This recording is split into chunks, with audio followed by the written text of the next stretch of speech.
Hello, everybody. Thank you so much for tuning in today. This is the Bodega Cat Book Club Health Edition. And today we're continuing our reading of Your Body's Many Cries for Water by Dr.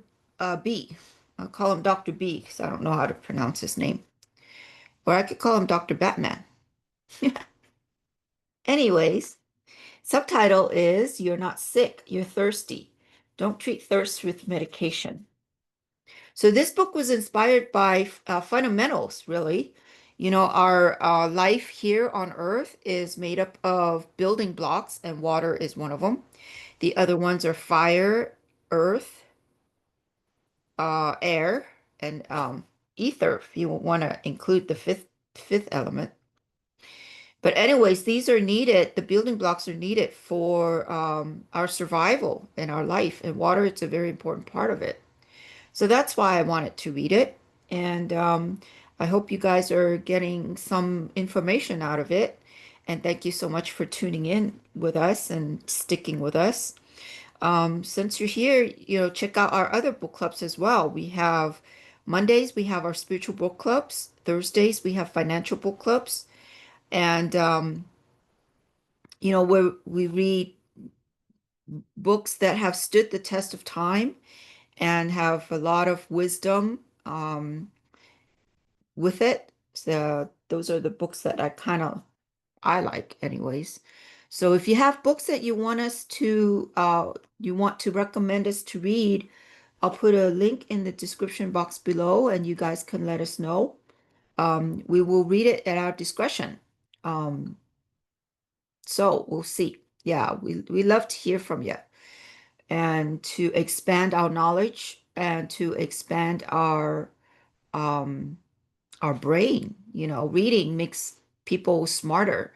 If you look at a lot of the wealthy people on earth, they have a vast library and they're usually avid readers. So you want to be smart, read a lot. Okay. All right. So also we have once a month we put out a newsletter that's free. So sign up for that. We have podcasts that we do pretty regular. I try to do it pretty regularly where I interview interesting people. And we put all our books that we've read in the past as well as our podcast on YouTube. So you could check us out there as well. And if you like this format and you want to support us and what we do, you can buy me a coffee or you could check out our merch. And I'll leave the link in the description box below as well. And then lastly, if you're in the LA area, Los Angeles area, or you're traveling to LA, come visit us in person.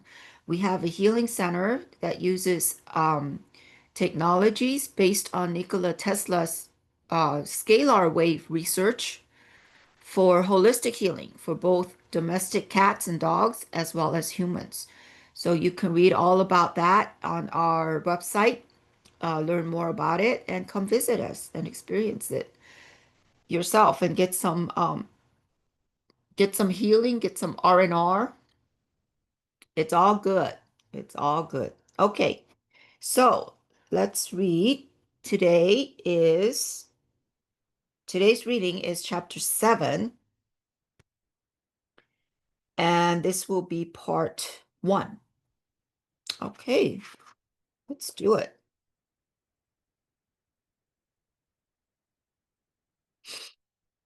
All right. Chapter 7, higher blood cholesterol. Higher blood cholesterol is a sign that the cells of the body have developed a defense mechanism against the against the osmotic force of the blood that keeps drawing water out through the cell membranes, or the concentrated blood cannot release sufficient water to go through the cell membrane and maintain the normal cell function. Cholesterol is a natural clay that, when poured in the gaps of the cell membrane, is part of the natural design for the protection of living cells against dehydration. In living cells that possess a nucleus, cholesterol is the agent that regulates permeability of the cell membrane to water. In living cells that do not possess a nucleus, The composition of fatty acids employed in the manufacture of the cell membrane gives it the power to survive dehydration and drought. Cholesterol production in the cell membrane is a part of the cell survival system. It is a necessary substance. Its excess denotes dehydration. Normally, it is water that instantly, repeatedly, and transiently forms into adhesive sheets and binds the hydrocarbon bricks together. In a dehydrated membrane, this property of water is lost. At the same time that water is binding the solid structure of the membrane, it also diffuses through the gaps into the cell. Figure 14 has been designed to demonstrate the structure of a bilayer membrane during full hydration and its possible extreme dehydration. How does this phenomenon affect us in everyday life? The answer is simple. If you do not drink water before you eat, the process of food digestion will take its toll on the cells of the body. Water has to be poured on the food in the stomach for proteins to break and separate into the basic composition of their amino acids. In the intestine, more water is required to process the food ingredients and send them to the liver. In the liver, the specialized cells further process the intestine digested materials and then pass the resupplied and composition adjusted blood to the right side of the heart. In the liver, more water is used to process the food ingredients.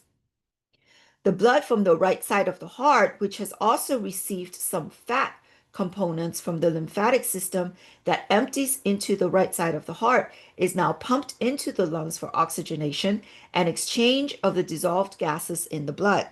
In the lungs, aeration of the blood further dehydrates it by the process of evaporation of water, the winter steam. The winter steam. So I guess just a side note, in this particular paragraph, it just means that it suggested that you drink water before you eat. Drink a glass of water before you eat.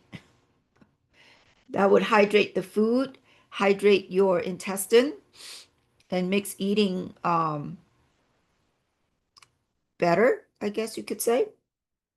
Okay, continue. Now, this highly concentrated blood from the lungs is passed to the left side of the heart and pumped into the arterial circulation. The first cells that face this highly osmotically concentrated blood are those lining the larger blood vessels and capillaries of the heart and brain. Where the arteries bend, the osmotically damaged cells also face the pressure of the oncoming blood. Here, the cells either need to protect themselves or become irreversibly damaged. Do not forget that the integrity of their cell membrane is proportionally dependent on the presence of the water that is available to them and not that which is being osmotically pulled out. Figures 14 and 15 make the process of cholesterol adaptation to dehydration easier to understand. All right, so let's look at the figures. Trying to get my pen. I can't find my pen anywhere. Okay, anyways. All right, so this is figure 14. In a well-hydrated membrane, water is the adhesive material that also diffuses through the hydrocarbon bricks. The bilayer is separated and the space is used as a waterway for enzyme activity. In a dehydrated membrane, cholesterol is manufactured to stick the bricks together and also prevents further loss of water from inside the cell. The waterway is also obstructed by the interfit of projections of the bricks, the left side.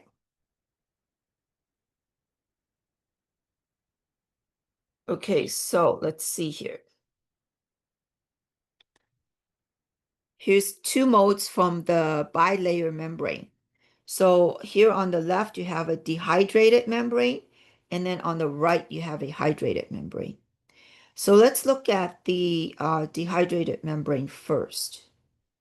So the membrane that covers any cells is in two distinct layers. So in the dehydrated category, a microscopic segment of a dehydrated membrane. You got waterway closed to the enzyme so that water can't flow through. Proteins act as scaffolding, and the cells manufacture cholesterol to stick the bricks together and prevent water from flowing out. This is an adaptation to very severe dehydration. So, really, cholesterol is a survival mechanism for the cells, right? To trap the waters in, to keep the cells hydrated. Interesting. So then a hydrated cell, a microscopic segment of a well-hydrated membrane. Here, the water is open, waterway open for enzyme movement as needed for efficient functioning. So here, the the the what is it that I want to say? The waterway is open, wide open, for water to move through freely. And then here, proteins act as scaffolding. Scaffolding. Adhesive sheets of water hold bricks together and hydrocarbon bricks of the cell membrane. So here the water is able to flow freely in and out as opposed to the dehydrated one. Interesting. Okay, so now let's see figure 15. Oh, right here.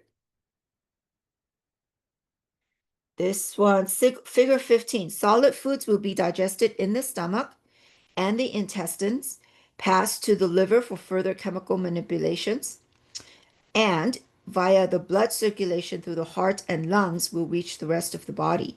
If sufficient water is not taken before food, the circulating blood will be highly concentrated. It will osmotically influence the cells in its path. Interesting. Huh. I usually drink water after I eat. Maybe I should drink water before I eat, huh? Okay, so this is a picture of the heart and lungs, the terst. I think it's a typo. I think it's F. It's the first organs in line of concentrated blood. So here's the lungs. Looks like tree branches, doesn't it? Interesting, eh? Evaporative water loss, and here's the heart. Here's the concentrated blood enters brain arteries. Concentrated blood from lungs enter left side of the heart and its arteries. And I apologize for those who are just listening, like on Spotify or whatever. Uh, there's no picture, so you have to get the book and look at the picture, or go to our YouTube channel and look at the picture. Okay, so then the blood is from the liver is sent to the lungs.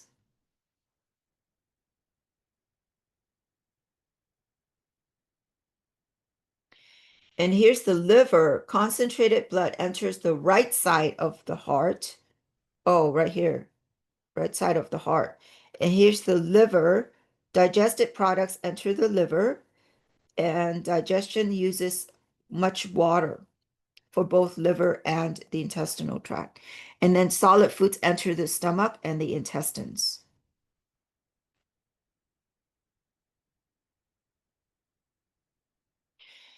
Okay, so just to recap, solid foods will be digested in the stomach, which is here. So food enters, you eat, you chew, it goes into the stomach and the intestines, right? The large and small intestine. And from there, it's passed to the liver for further chemical manipulations. And via the blood circulation through the heart and lungs, will reach the rest of the body. So from the liver, it goes to the heart and the lungs, and then the rest of the body. So water travels quite a bit, huh? It goes all the way down your esophagus to the stomach and intestine. And then the liver, which is on the right side of your um, abdomen, and then to the heart and lungs. Wow, that's a lot of traveling. So you got to make sure there's enough water for it to travel, right? Interesting. Okay, let's move on. There comes a moment when the brain begins to recognize the further imposed severe shortage of water in the body, and it sends a signal compelling the person in the middle of his or her meal to drink. It is already too late because the damage is registered by the cells lining the blood vessels. However, when this dehydration registers itself by producing dyspeptic pain, we stupidly give the person an acid. Not water, but an acid. Not water, but histamine blocking agents. Unfortunately, this is the problem with all treatment procedures under the solutes paradigm. All treatment procedures are relief of symptom oriented. They are not geared to the elimination of the root cause of the problem. This is why diseases are not cured, they're only treated. The root cause of degenerative diseases is not known because the wrong paradigm is being pursued. If we begin to appreciate that water is the most essential ingredient for the process of digestion of food, most of the battle is won. If we give the necessary water to the body before we eat food, the battle against cholesterol formation in the blood vessels will be won.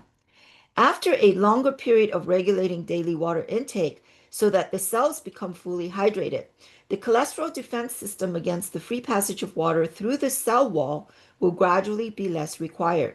Cholesterol production will decrease. The hormone sensitive fat burning enzymes of the body have been shown to become active after 1 hour's walk. They remain active for 12 hours. It seems that with lowering blood cholesterol and with walking to induce the fat burner's activity, the deposited cholesterol will also be broken. The passage of blood through the already blocked arteries will be possible. See John Fox's letter. Walking twice a day, every 12 hours, will maintain the activity of the hormone sensitive fat burning enzyme lipase throughout the day and night and help clear away excess lipid deposits in the arteries. Ah, so here is a testimonials to make you ponder. And this letter is from the Embassy of the Arab Republic of Egypt, Press and Information Bureau. And it's dated May 1st, 1990, addressed to Dr. B, the author, Foundation for the Simple in Medicine, in Fall Church, Virginia. Okay, let's see. Maybe if I move the camera in a little bit, you guys can see better because the font is a little small.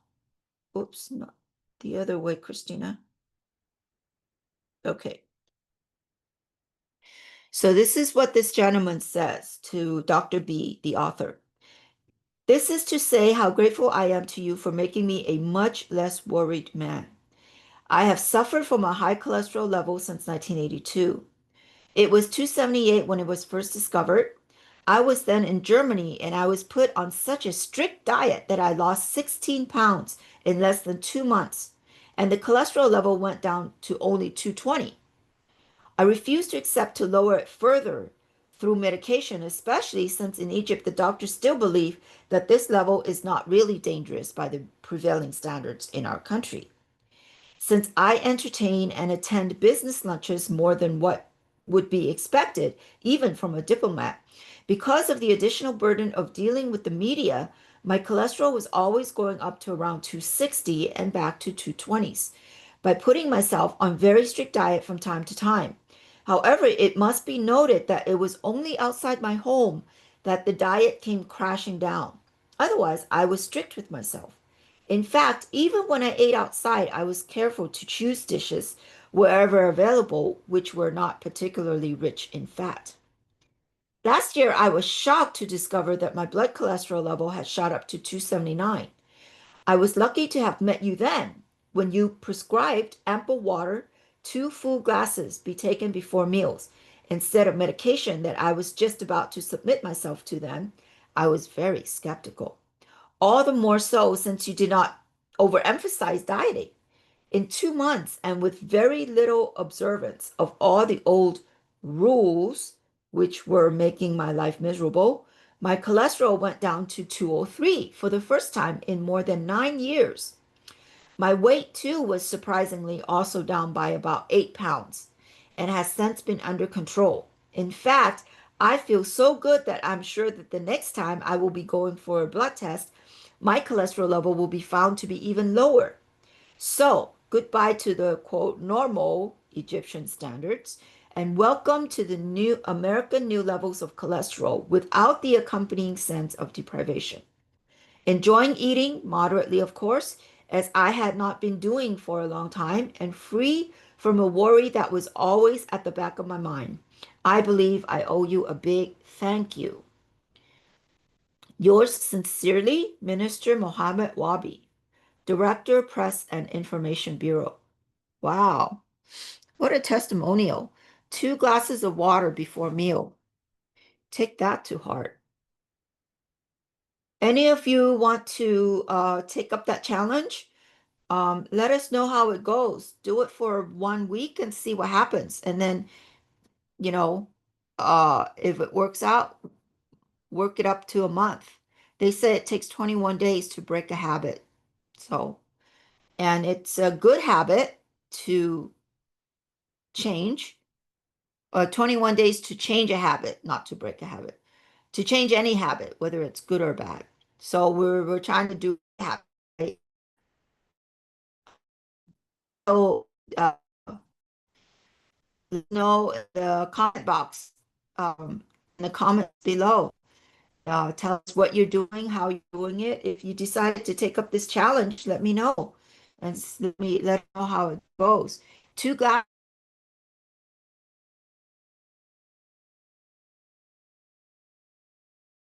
each meal, 2 or 6.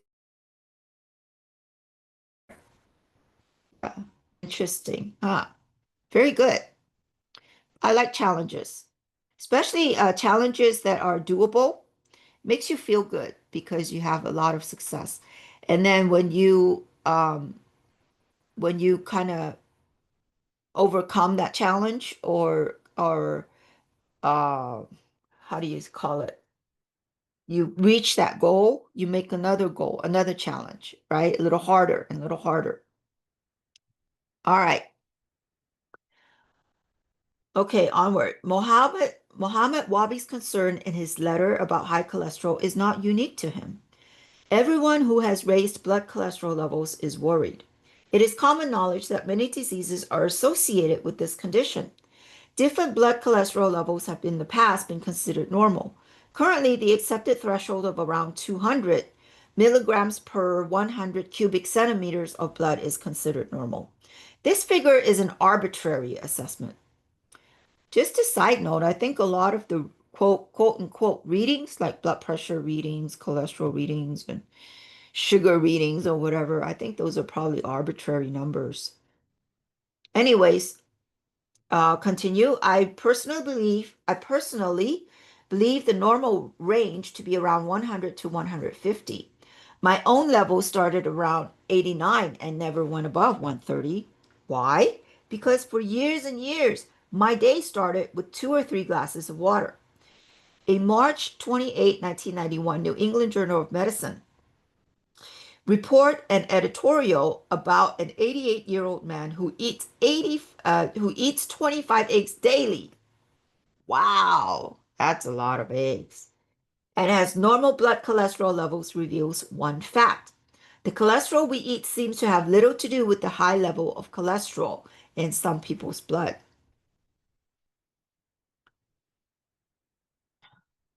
So the idea of eggs cause cholesterol levels to go high is a myth. Interesting. Okay, let us get one thing clear. Excess cholesterol formation is the result of dehydration. It is dehydration that causes many different diseases, not the level of cholesterol in the circulating blood. It is therefore more prudent to pay attention to our daily water intake rather than to what foods we eat. With proper enzyme activity, any food can be digested, including its cholesterol content. After speaking with me, Mr. Wabi reduced his cholesterol levels without too much anxiety about his food intake. His cholesterol levels came down dramatically from 279 to 203 in 2 months without any food limitations. All he had to do was to drink more water before his meals. If he had taken regular daily walks, his level would have been further reduced during the 2 months. In time, it will be further reduced. Okay, we'll stop here for today. Interesting. You learn something new every day. So that's two challenges you can do. Drink two glasses of water before every meal and walk twice a day. That's a good challenge to have, right? And doable and easy. So just like Nike said, just do it. Just do it. And keep a journal and see how it goes. So anyways, I hope you guys enjoyed that. And we will continue next week of our reading. And in the meantime, I hope you guys all have a great day, great evening, great week, wherever you are. All right, bye bye now.